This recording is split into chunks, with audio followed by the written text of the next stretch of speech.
One and all, last time I saw this Civ on this map, it kicked off an entire meta of fast imping, and it was vile to watch. We've got Numidan on the Mongols for game number 1 on good old Atacama. Oh my. And on the other side, Warspite. I mean, this in theory should be a good matchup. He's got the Chinese coming out here. Yeah, interesting one, actually. Like, China used to really suffer in the early days against Mongols, and then they discovered they could actually build spearmen, and all of a sudden, Mongols were scrambling with what to do. In more recent times, this Civ only cares about one thing and one thing only. Can you guys guess what that one thing might be? Yeah, it's Imperial Age. Like, these guys are obsessed, unhealthily obsessed. Like, I feel as if we get into almost any Mongol game nowadays, and even if they were trying to play full feudal, at some point, we are inherently going to question, are they trying to go Imperial Age? Because it just feels so good overall. And it can make sense in this matchup, I think. Like, China's a very difficult Civ to all in these days, I feel like. They used to be easy to do that against, actually. Like, China's weak point used to be in the feudal age where you could overwhelm them. But ever since the Imperial Academy changes, like, this Civ has just been looking well-rounded with barely any true clear weakness. If you guys haven't seen Atacama before, by the way, this map's pretty simple to follow. You've got a big fat tree line in the center. You don't tend to be that close to it, unless you're Mongols, of course. And then you've got sacred sites and trade posts in neutral territory, both sides. So very widespread, quite difficult to get a sacred site victory, but possible. And a lot of open territory, right? You have to really push for that center if you want to feel safe. It's not like Dry Arabia where you get this very big tree line that makes you feel like the whole world has been insulated away from you behind a layer of bubble wrap.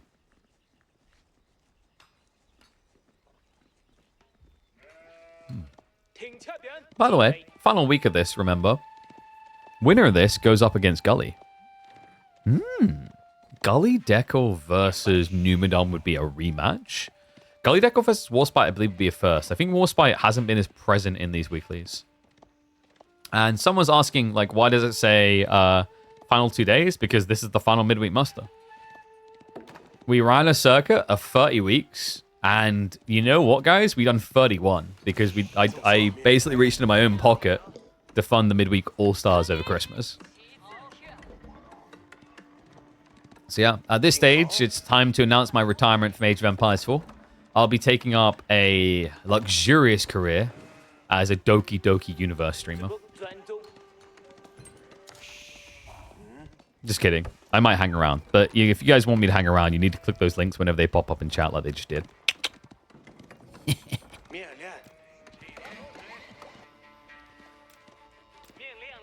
So Mongols were 15. Oh, sorry. China were 15. And then, what, 13 sheep?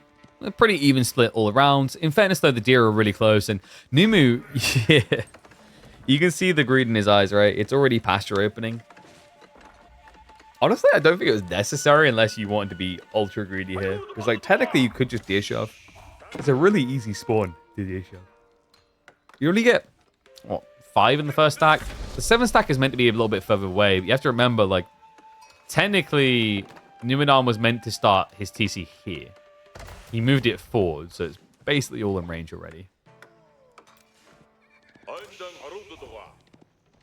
Gonna become a painting streamer with your 40k army? Ooh. Whoa, whoa, whoa. Hold on a sec. You guys think I can afford a Warhammer 40k army? Do you know how expensive those figurines are? Dude, you're high. You're high as a kite.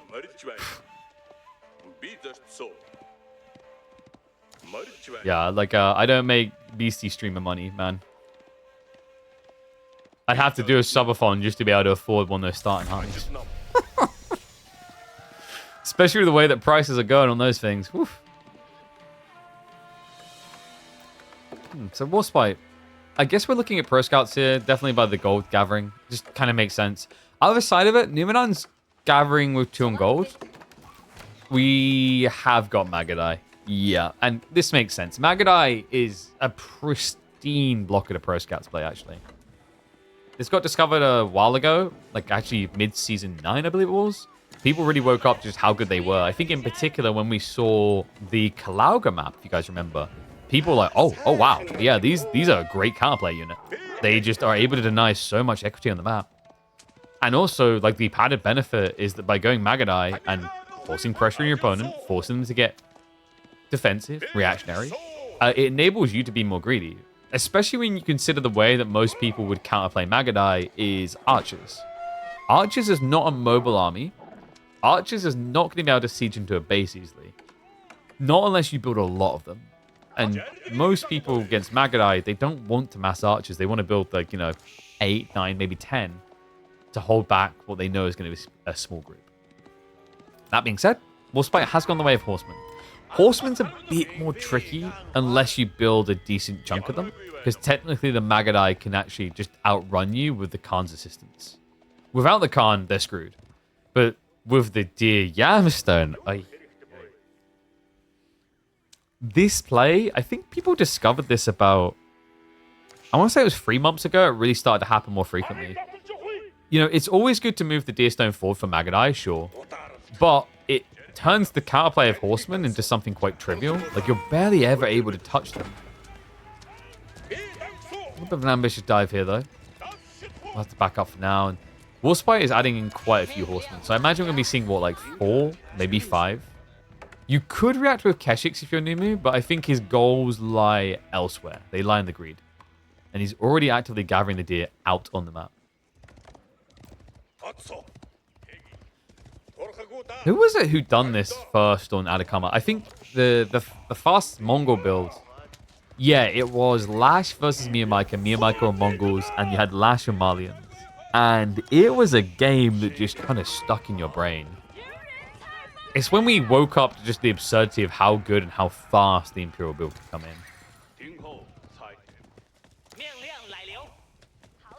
Make no mistake about it, folks. Greed is the objective. He's already prepping for the castle.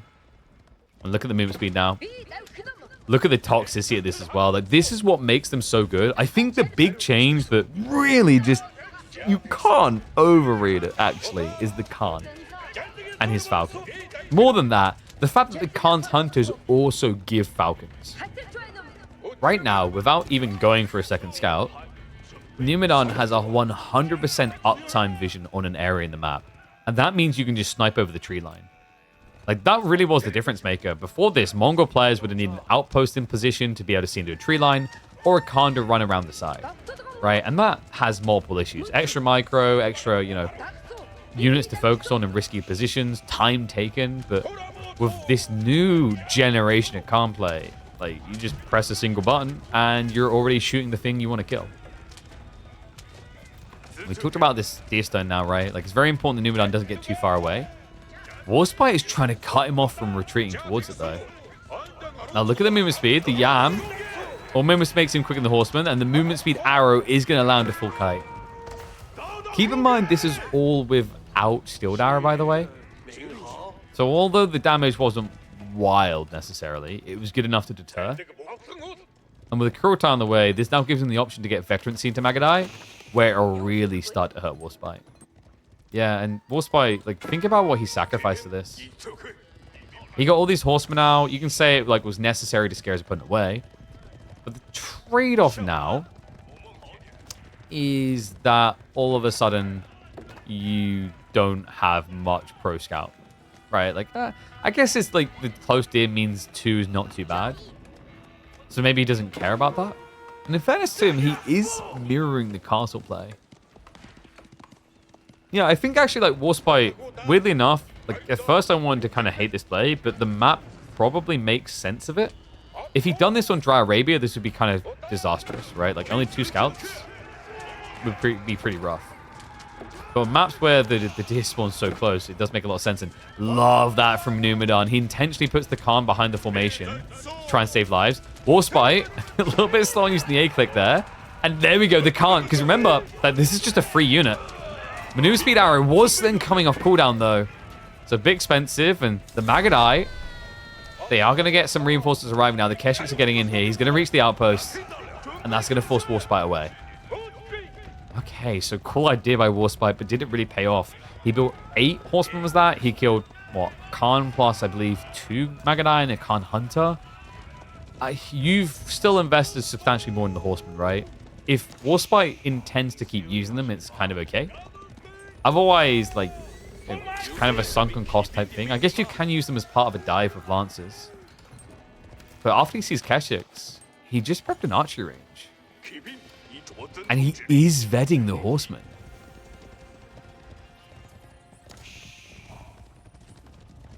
Kind of funny how Mongols can park a whole landmark in your base. Oh yeah, like nothing will beat the signature move in a Malian Mongol matchup of dropping your deerstone in the ranch. Like that, that is still to this day the alpha play. I think we had Louis do that. B's done that as well in the midweek musters. When you see it, it just actually looks dirty. Okay, so Warspite upgrades the horseman and commits to knights. This is actually a good idea, though, because of what Numidan's doing. Numu's going into crossbows. I'm trying to think, is like crossbows always the way you go with Mongols like this? I feel like sometimes we see them actually just go Keshik Magadai. So there was a little bit of assumption in this idea from Warspite, but it is definitely paying off. And with ranged armor too, could enable them to start diving a TC. Important to do because Numidan, looking at the macro, he definitely is interested in the idea of just going into the Imperial still. Because, you know, like every Mongol player is interested in that idea. It's literally what they live for.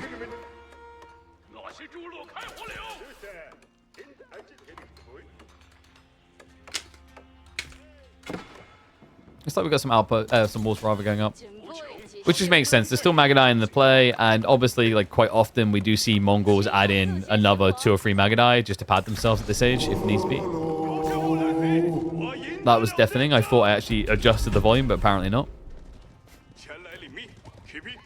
And Warspite confirms that his opponent is rushing relics, right? So now he's able to kind of steer towards these while going for them himself. Has he scouted them, though? Yes. He's got all relic locations known. One's already on the way home. About to be banked for Numidan, though. And he's got a second one to be grabbed. This one is also well guarded, so it's looking like at least 3 relics at this pacing for Numu. Yeah, I'm not sure how I feel about Warspite doing this. I get the idea the Deerstone's really annoying, but you know that it's going to be a relic rush game now, so standing here and wasting all this time on a Deerstone feels pretty pitiful. And he's going to finally be moving across. Bit of a weird timing, but that's actually aligned quite nicely. So he will find the monk coming back. Whoops. Numu, you do the screw it wall, all right. You know you're dead anyway.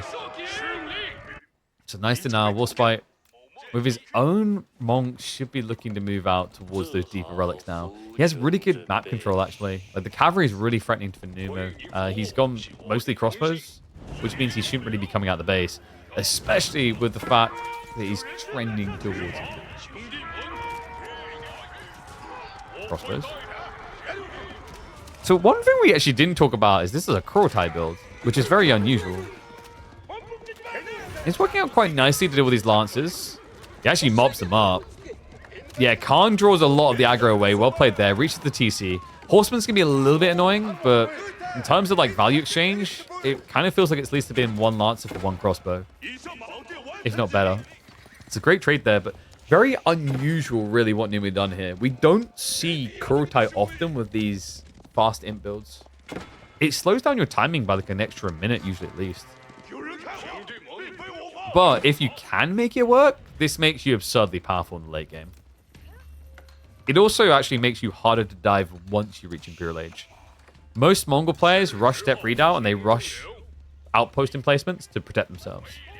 Now, Numidan's still going to presumably have those outpost emplacements, but it means his army is going to pack a lot more punch. You can already see there, right? He's doing 25 damage with a crossbow shot. That's like gilded crossbow levels of damage.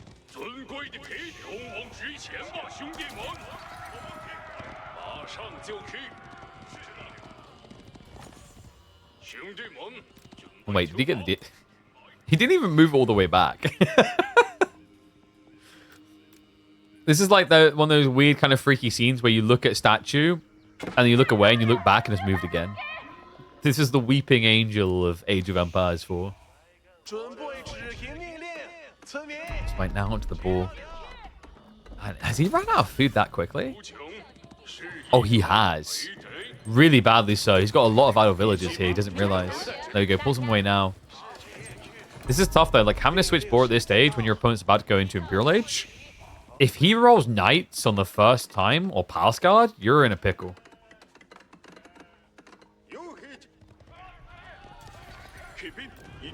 So relics are at least something that might go Warspite's way. There's still one over here. Numidan didn't scout it. I thought so. Yeah, he hasn't picked it up. That was the obvious one for him.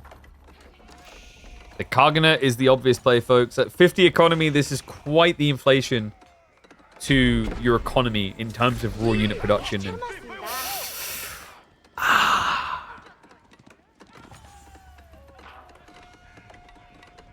that's not good. But, like, it's fine, guys. It's just going to take 35 seconds, and then Numidan is going to roll a Hui Hui Pao. Please don't. God, that could actually just, like, end the game. Dive's going to come in. Kurotai's already set up, though. Villagers stand their ground. We have got a cannon placed on the way, but that takes 40 seconds. Sheaves are going to be brought out, but there's no textiles on the workers. A little bit of an awkward defense here, actually.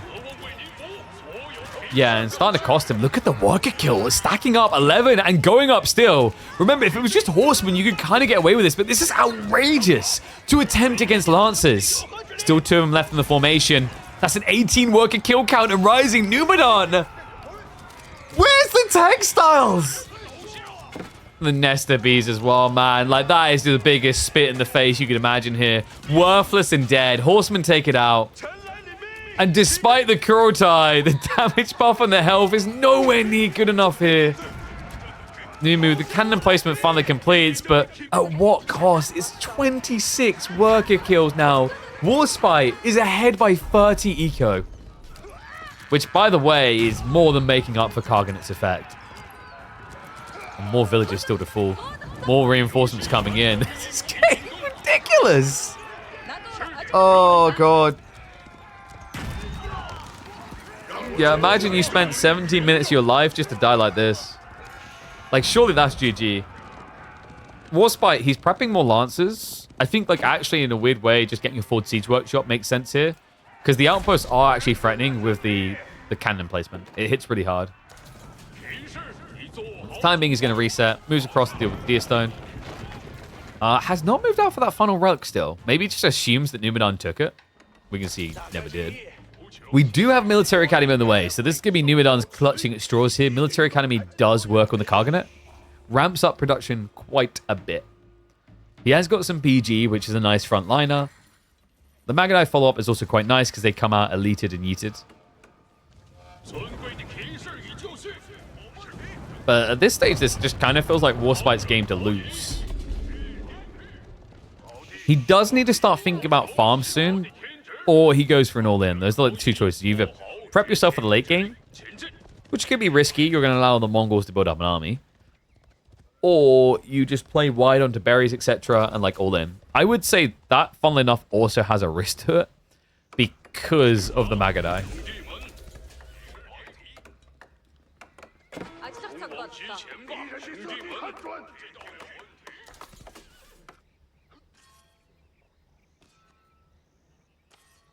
Yeah, we're not going to watch that.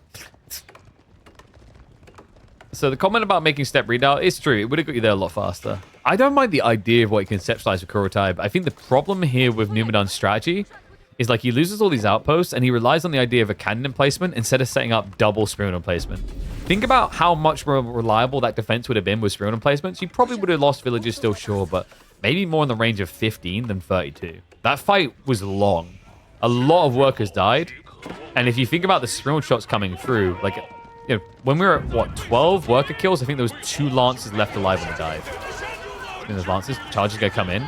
Warrior Monk is going to Hodor the choke point. And yeah, good reaction. Warspite has to spread out, otherwise the cannon placement's too valuable. Lancers are getting to melee up against these Magadai. The cannon placement's kind of in a weird position now where, like, it's not getting maximum splash against cavalry. And more worker kills now. Like, we're up to 35 in total in this game. Oh my god. But it's the Mongols, so we keep on trucking. Why? How has he not waved the white flag yet?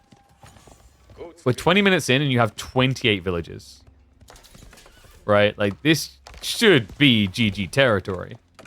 Warspite is starting to save up for Imperial himself, by the way. He has got the Sacred Site timer. Chose to build the Barbican at home, though. I mean, Sacred Site is not really a reliable win condition with this type of formatting. This map, yeah, there we go, gets decapped. No one wants to mess with the 450 HP Khan. The thing about this map is you have to remember the Sacred Sites are really far apart. So it's not just a simple saying they are the map length apart. They're the map length and then some. Because you have to circle around this tree line. So it's almost like 1.1, 1.2 times the map length. And someone's going to like, KP, it's not against the edge of the map. Yeah, but it's diagonal. So that like offsets the edge of the map logic. It's ridiculously far apart. Warspite. Being kept slightly busy here. Does Numenor maybe go for 2T? Oh, yep, he's doing it right now. I was about to say 2TC would make sense with this play. So the Khan just drags attention. Now you play greed. Numenon's luck is terrible. He's going to have to go for the whippy pout. The Spirit Way coming in. Why does Warspite want Spirit Way? Is he going to build Chug? He has Song. Chug into Hand Cannoneer. It's good against the Magadai, sure. Like Hand Cannoneer, the PG, the fact your opponent can actually just get Nest of Bees. I can't see that being logical. Fire Lancers? Hell no. Spirit Way just feels a bit confusing here. I mean, it's crazy as well because like on an aggro level, he's doing everything right. Gets the workers on the gold. Shuts him back down to 24 workers. I don't know why Spirit Way, but whatever. He is going to be Chuganu. Yeah, he's actually going for it. Chug over Lancers, though, is kind of interesting, right? I mean, hell, like, can we just address the elephant in the room? Could Warspite not have just built a Great Wall Gatehouse in the enemy base? I guess, like, against Mongols, it sucks because they'll walk away. But you could, like, place it here, and he wouldn't have access to the big tree lines, right? Just starve him out. Magadai, meanwhile, are starting to snipe away at those workers. Net a few kills so far. The other problem with not having a Great Wall Gatehouse here is now it means that whenever you have to set up farms, you don't have a good defense point. So just keep that in mind, because, like, eventually Warspite at this pacing will need farms. Running out of food fast.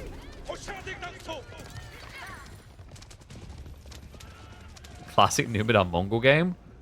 Yeah, he's probably been in a worse position before.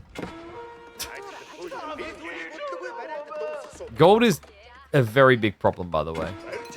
He got harassed off this one. This one's not accessible. He did somehow pick up 2 Sacred Sites courtesy of the Warrior Bonk. So he's getting some gold trickle now, which is pretty nice. And oh my god, 7 more worker kills. The Magadai caught him on the flank here.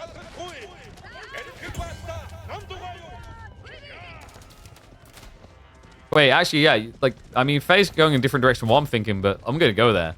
You didn't build a Great Wall Gatehouse against the Mongols. You don't have a Great Wall to deal with the Mongol Horde. So technically, Mongols just win, right? Why do I mistreat Numenor? No. I'm not hearing. He done this to himself, okay? That's like someone sticking their hand in a blender and going, ow, why'd you make the blade so sharp? You know what you done.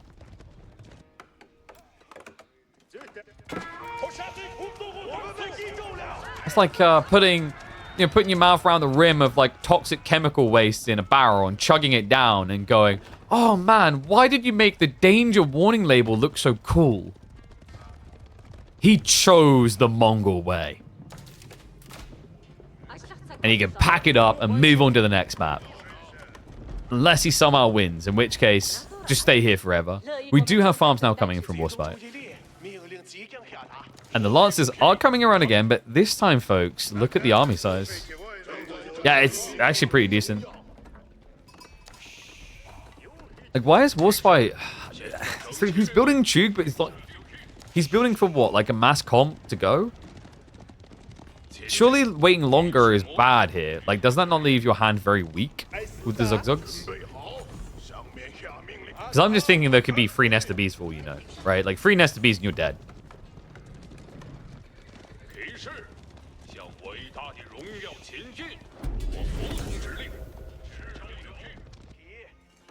And Warspite, I mean, he didn't go 2TC. Remember that, because Numenor has, right? So, like, that eco gap. Reminder that at one point he had 28 workers when Warspite had, like, 62. The gap is closing, and the army is still building while that gap is closing because of the Khaganate effect. This is infinite resources, essentially. I think the walls are fully up now, so at least Warspite doesn't have to worry about the Magadai raids now. Okay, guys, like, do you want the big brain play? You come out here, you build a dock, you build a transport ship, and you vamos in. You're welcome.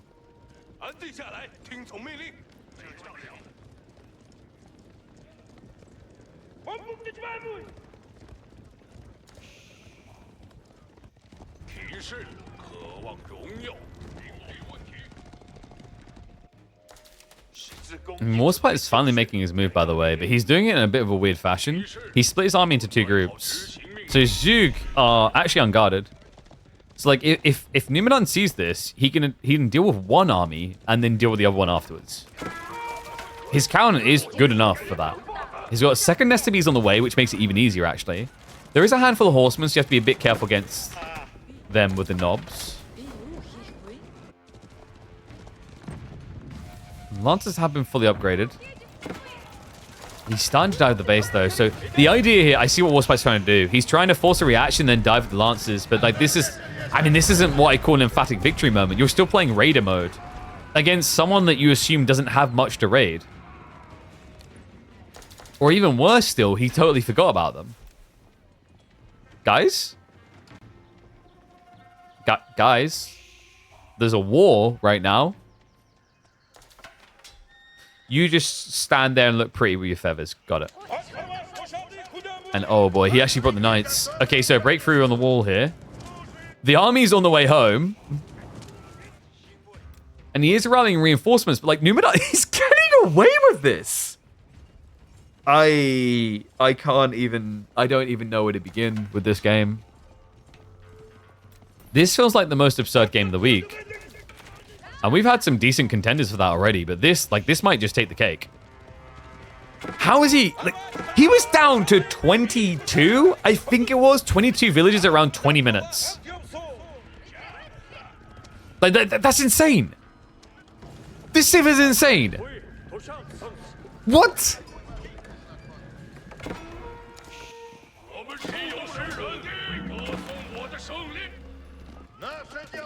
Name it. At this point, doesn't really need to just raid to win, right? Like, he's not behind economically in a weird way because of what the Khaganate is doing. He's actually competing. And what worries me more is this. This Kurtai is the GG. In a standard Mongol build, you wouldn't have this, right? You'd step read out your way into a fast him. But not Numenor. Nah, this boy's built diff. The move comes in. Doesn't really need to go this wide. He has Squeaky Powers to break through Nestabes as well. Like, he's committing the entire army. All but the kitchen sink are on the aggro here. Oh my god. This is actually happening. Hand Cannoneer transition now from Warspite, but who cares? There's 2 Nestabes. Deal with them. He has at least got 1 bombard, I guess, so that could work.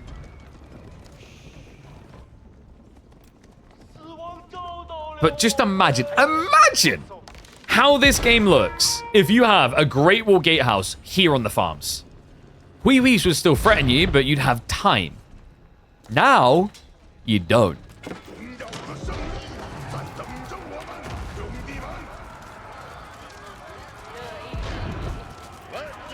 Charge comes in. Warrior Monk buff's going to be there as well. Really rough for Chuganu. Chuganu... Wait, what? Oh, no. He has no ranged upgrades. They're doing no damage. They're doing absolutely no damage. They're just been swept aside. It's Warspite. From what felt like an unbeatable position, has been not beaten. He's been battered to death. absolute disaster here. And the farm's now idled out. That means Warspite has no way of prepping a second wave. No way of getting back in this. Numadon and his goddamn Mongols.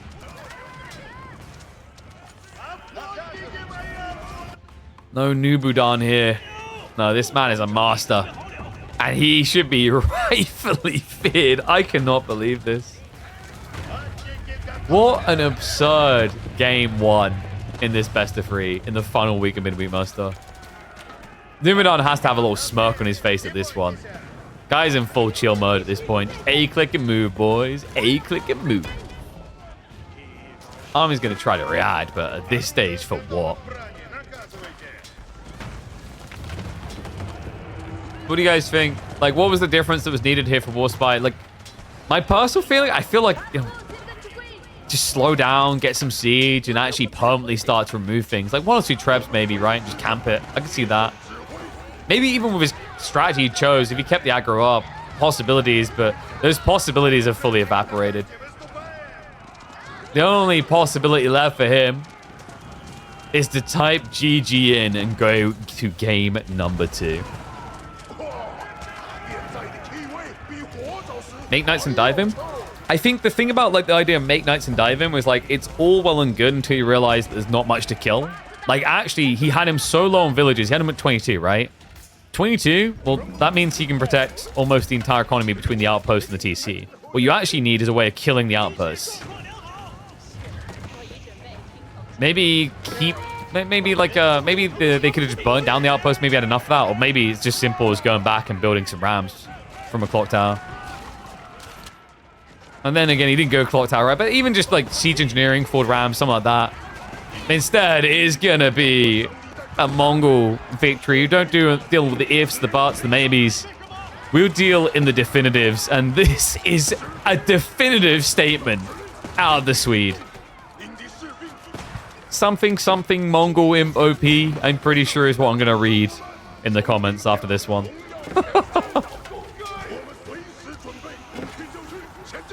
But I'm not convinced.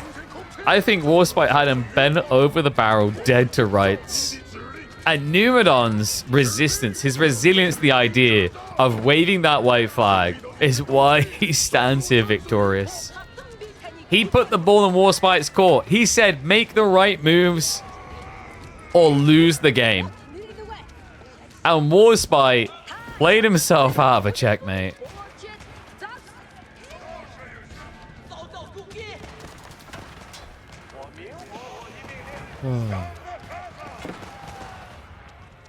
Warspite's like, wait a second. So you're saying if I just don't GG and I wait until I'm down to 20 villages, there might be a recovery arc? Yeah, but, not so much for you, Warspite. This is more of a Mongol exclusive strategy.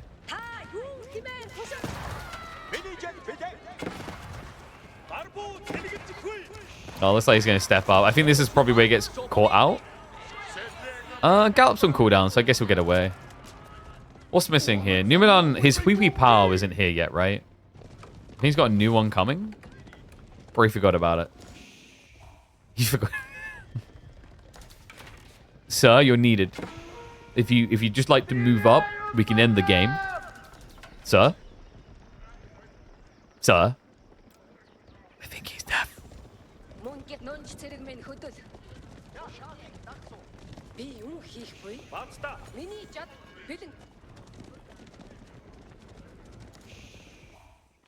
What is going on over here? Oh god, he's desperate for food. He's taking the berries from right next to Numu's base. I mean, it's a lot safer than his own base at this stage.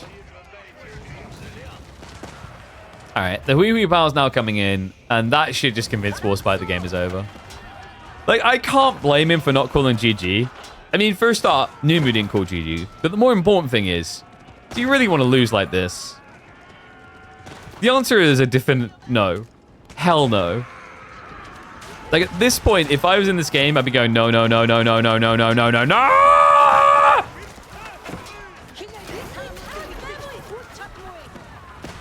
But consent is not required when the Mongols come knocking.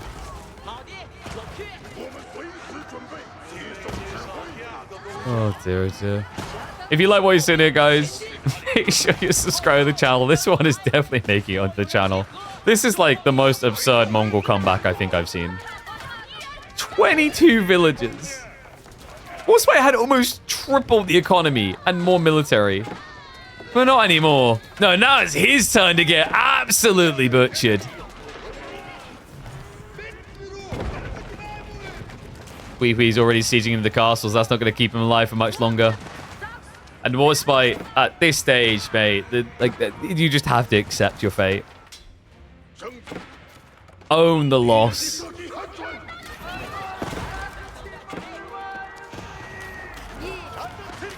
Paint your face green and just mutter Mongols into the camera over and over again. Castle goes down. And with it, any hopes of Warspite somehow making a comeback. I mean, I can believe at 20 minutes you could rat your way, right? But like at this point, there's everything everywhere. Look at Numu's vision. He sees enough of your base. There's no sneaking it. And he got found.